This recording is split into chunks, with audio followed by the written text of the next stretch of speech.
Казанский фотоклуб приглашает на открытие ежегодной фотовыставки «Я встретил вас. Женщина глазами фотографов».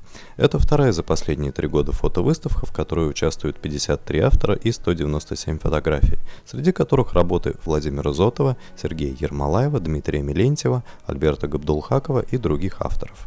На выставке можно увидеть работы не только современных авторов, среди которых много новых имен, но и посмотреть, каким видели образ женщины-мастера казанского фотодела конца 19 и начала 20 веков.